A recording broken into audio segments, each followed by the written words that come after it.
back, everybody, to another episode of the Nonprofit Show. We have our favorite, a hacker's on. What? We were supposed to have Michael Nouguier on, partner of Cybersecurity Services at Richey May. This is the reality of being hacked, huh? Yeah, this is assuming somebody else's identity, right?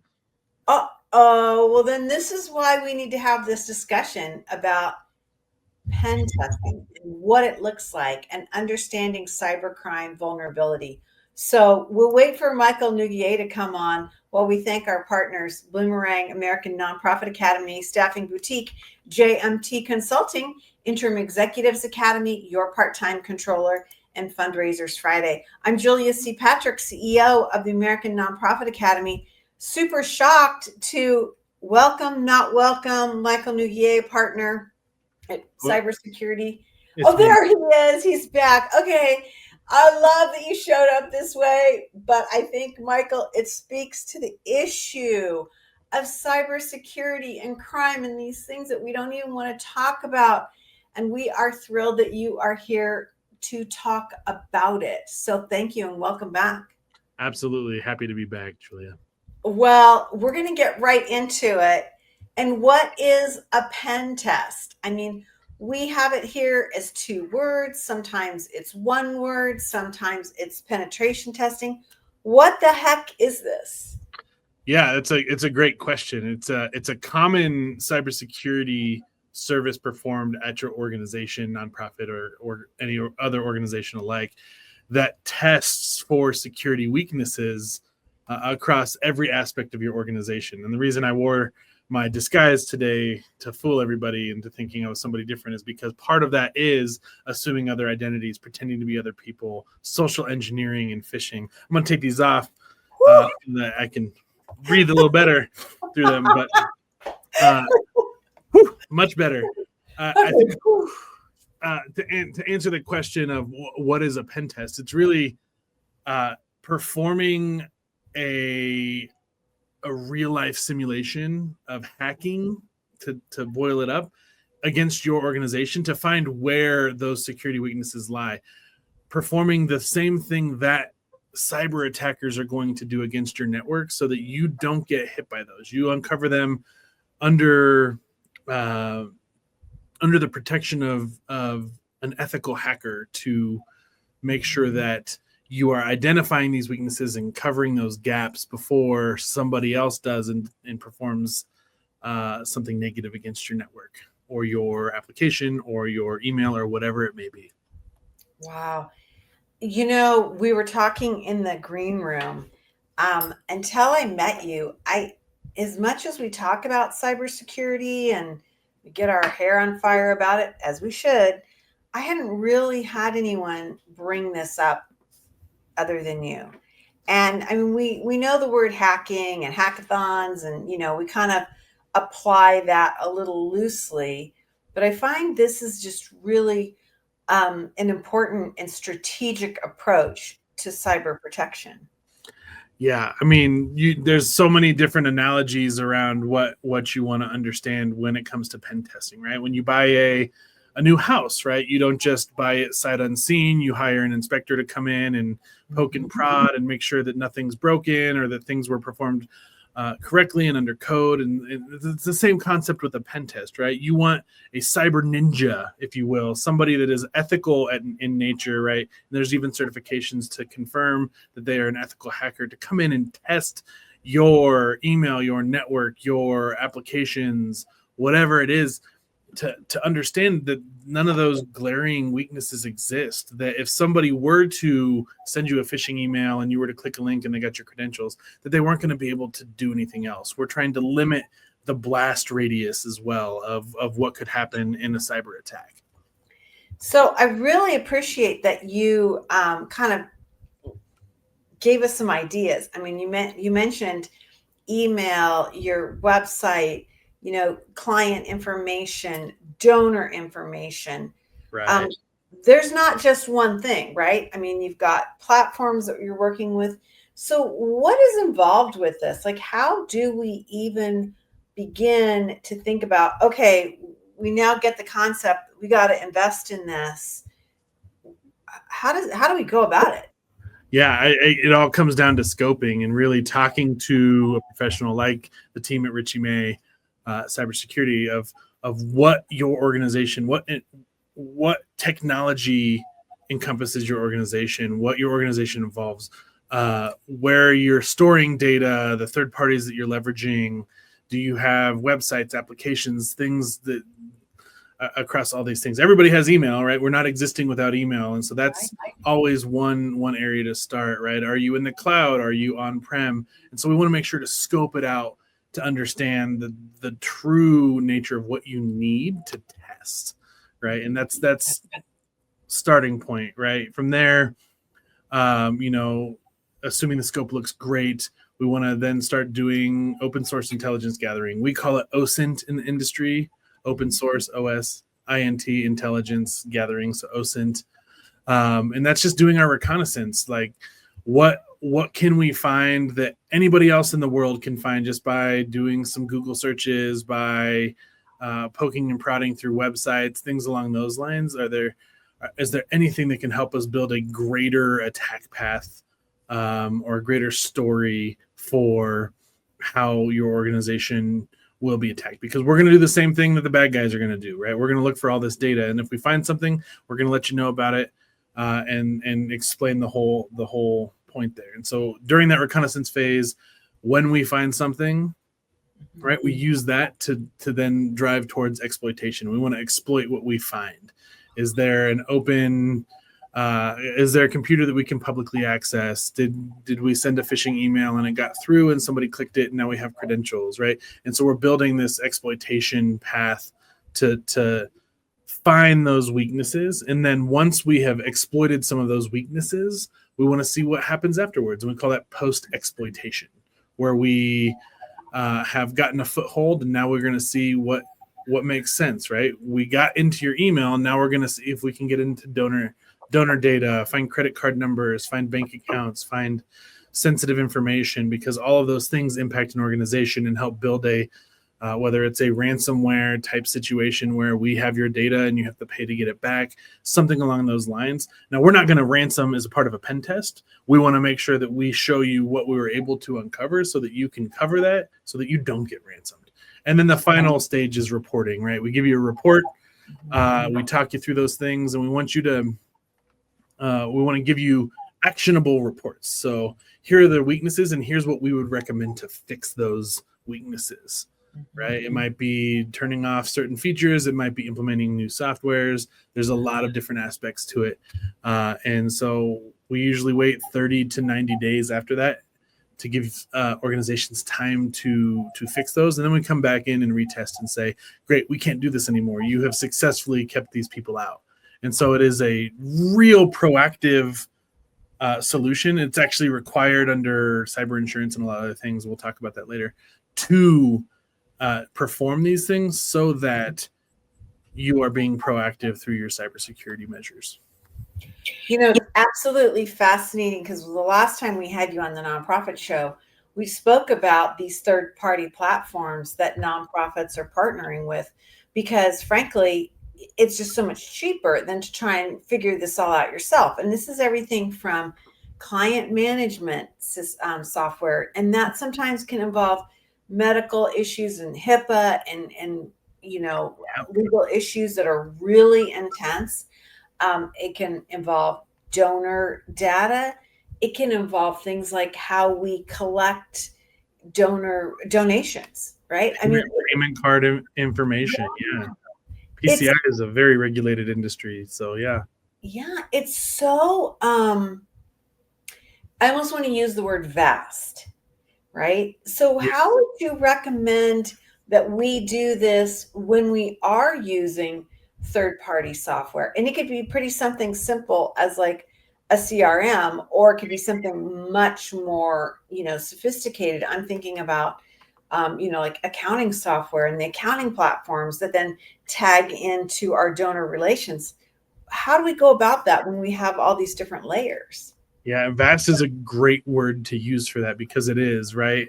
And you can only test what you control and what you own. So when you're leveraging third parties, it's important to make sure that before contracting with them, or even during contracting, you're making sure that they're performing penetration testing and they're providing you with some sort of letter of attestation or the results if they will do that, so that you can verify that they are doing what needs to be done to protect your data in their platforms. And then through your organization, if you're leveraging a financial management software like a QuickBooks or something along those lines, right? That comes into scope, right? We don't want to test your financial software, but we want to test that we can't get to it.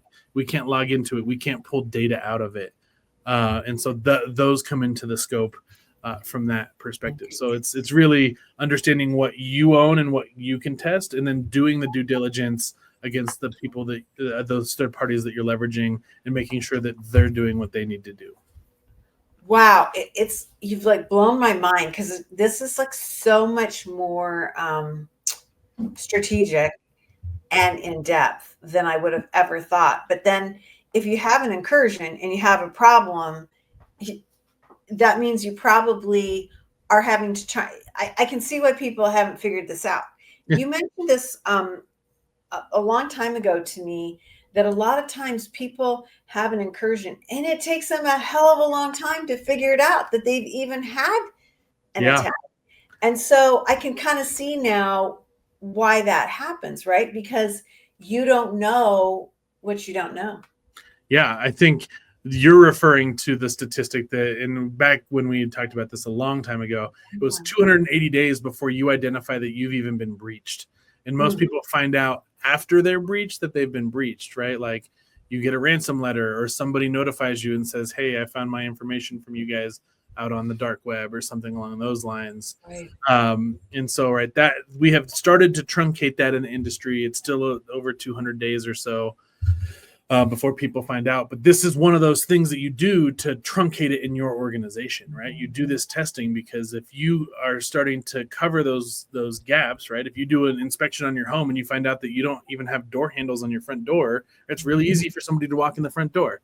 Right. And so having somebody come in to identify that and show you how to fix that. Oh, you have to install this. You have to put a door lock in, a deadbolt with the key so that only you can get in. Those types of items are really what we're there to show you. And it's not a one-time thing either, right? It's something that like your organization and everything you have changes on a monthly basis, on an annual basis, right? You're adding new technologies, you're performing updates. Every update you perform introduces the potential for new weaknesses inside of your environment. Every change you perform has the potential of introducing new weaknesses. So it's important to do this periodically to understand, right? The same reason you go to the doctor and do blood tests, right? Like things change, things happen, and you want to make sure you're on top of those, right? You don't want to find out too late about something that's gone wrong. And so that's where pen testing is really that annual checkup of your organization's technology stack to make sure that it is protected and that you are protected. Yeah.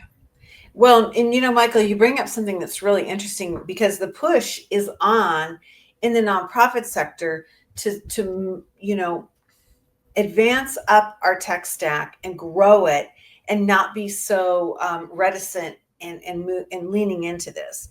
So we see a lot of nonprofits for the first time really investing in technology and all that comes with it. And so I'm fascinated that you've added this one layer that we need to be thinking about, and that we're not talking about it. So let's move on to the next aspect of this, because what is it going to cost?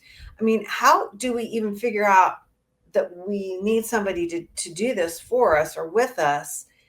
What should we be thinking about? I mean, so many nonprofits right now, as you and I speak, they're working on their budgets. They're working on some of these things that they're going to have to fund. Help us to understand what this might look like. Yeah, and the answer is it depends. It depends on the scoping that we talked about before.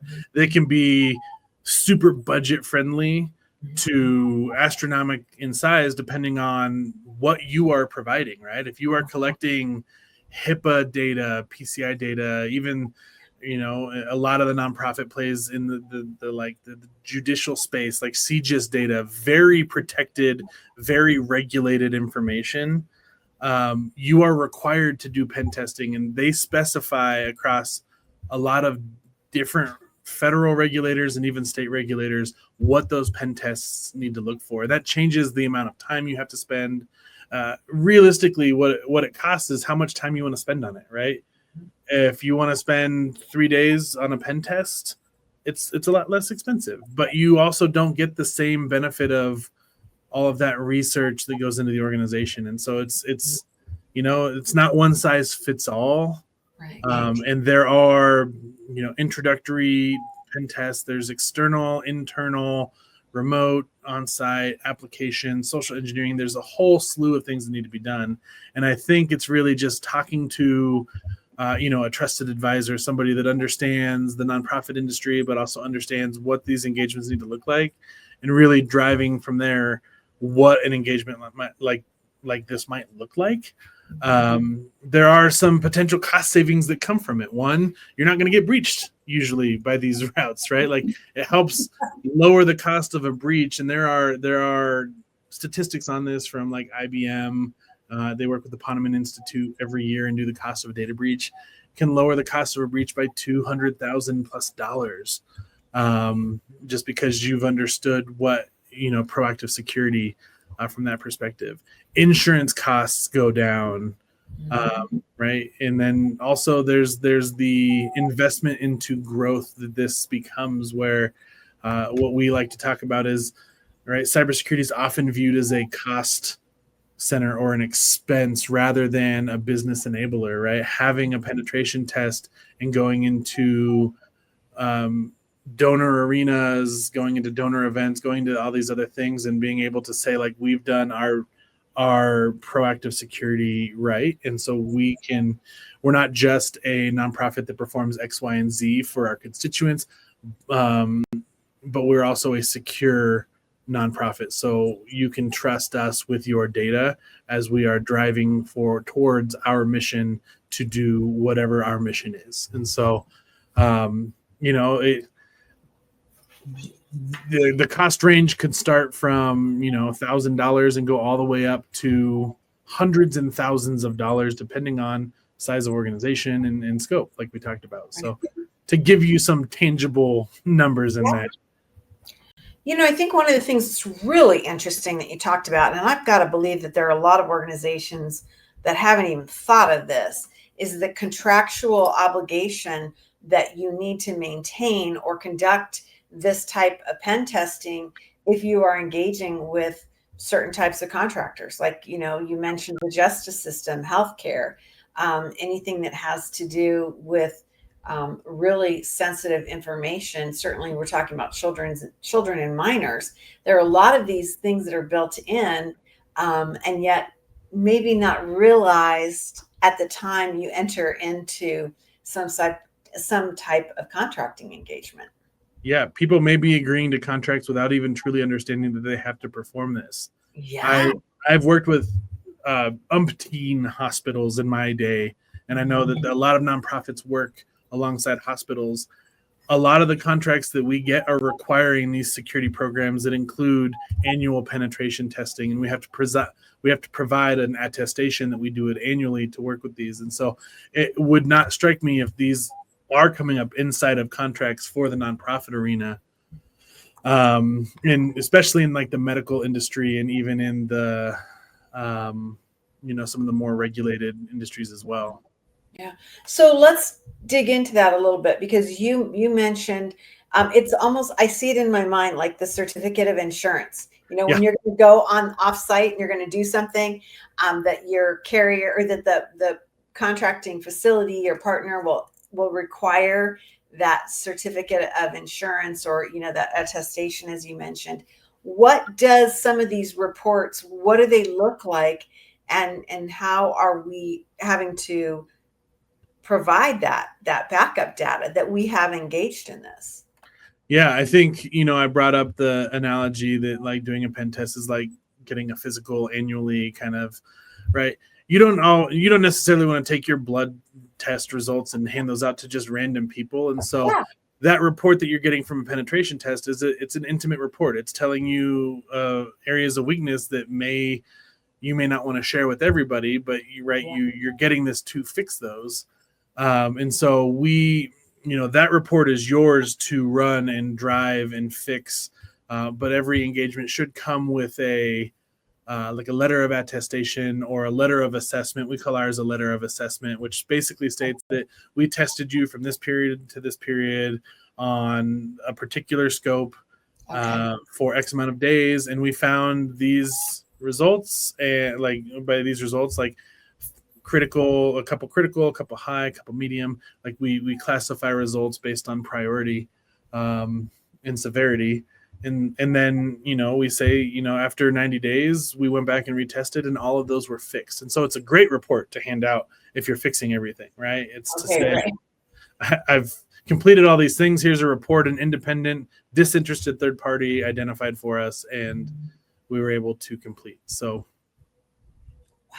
This is like so fascinating because I've got to believe, especially with the insurance piece of this, and more organizations looking to their risk management and saying, how do we add this on?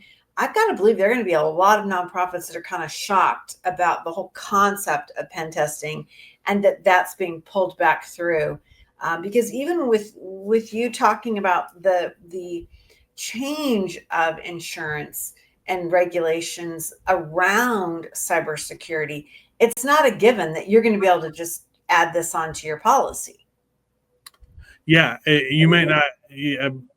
Insurance may increase your rates or even choose to deny you if you're not doing these things. Yeah, so exactly. It's important to understand that. Like, and it is,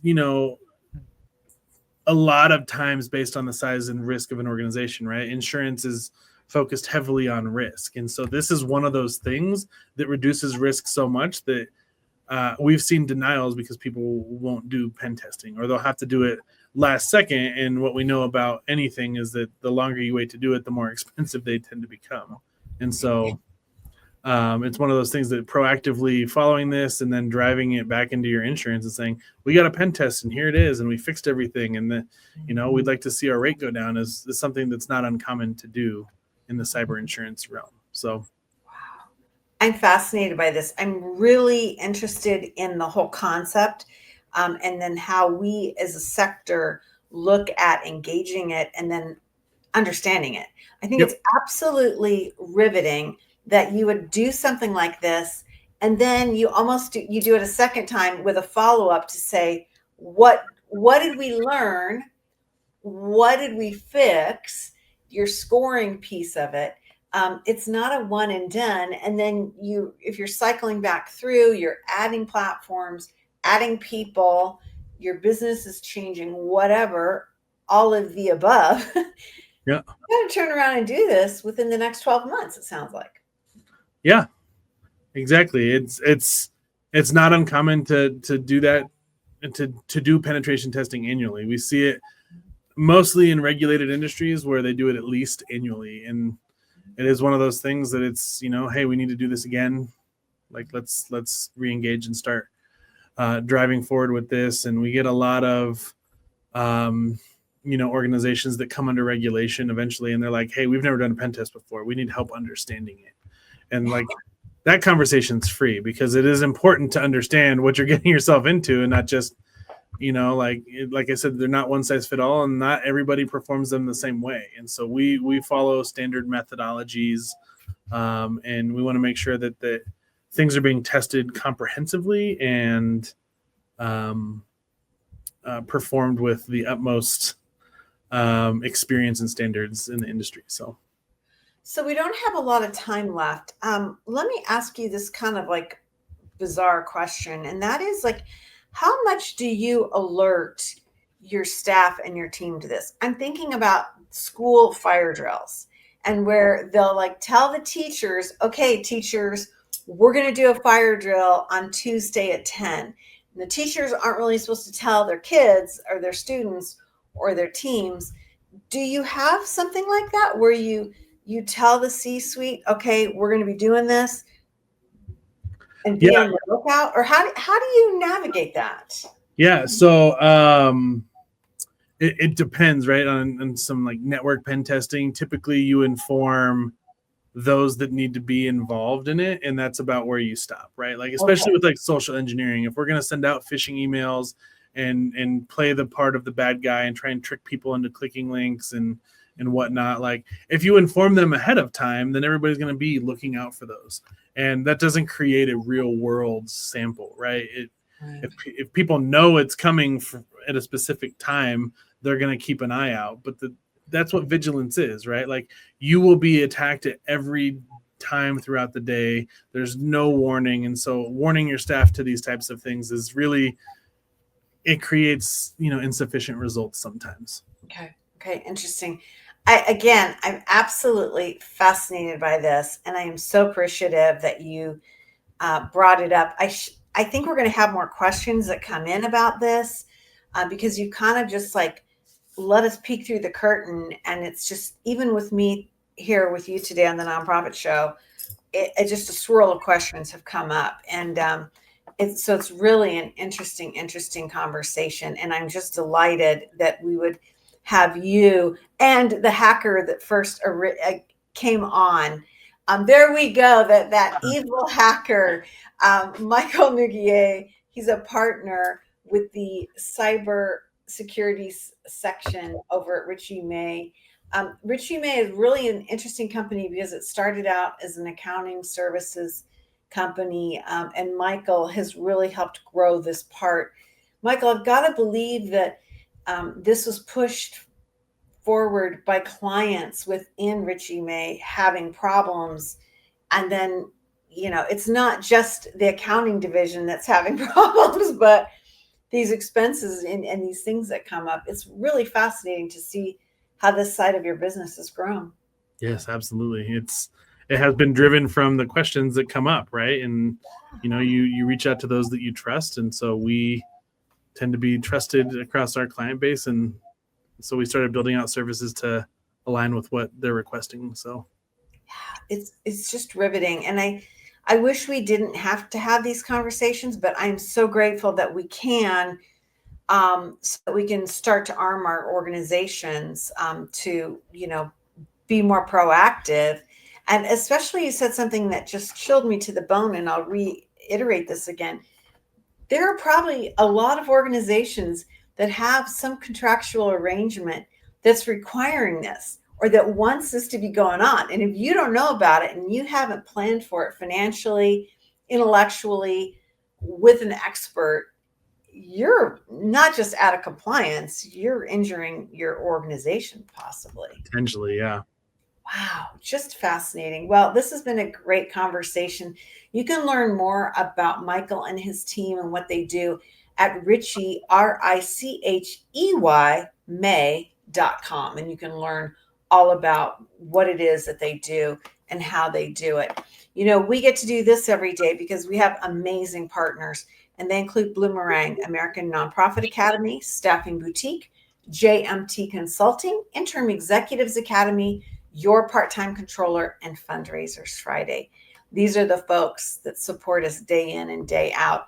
As we now march towards our 1,400 episode, 1,400 episodes. Whew, that's crazy. So we really want to say thank you to our sponsors. Okay, I'm really thinking about my own business situation and how we need to do a better job here on the Nonprofit Show and the American Nonprofit Academy. So thank you. Yes. Welcome. Thank you.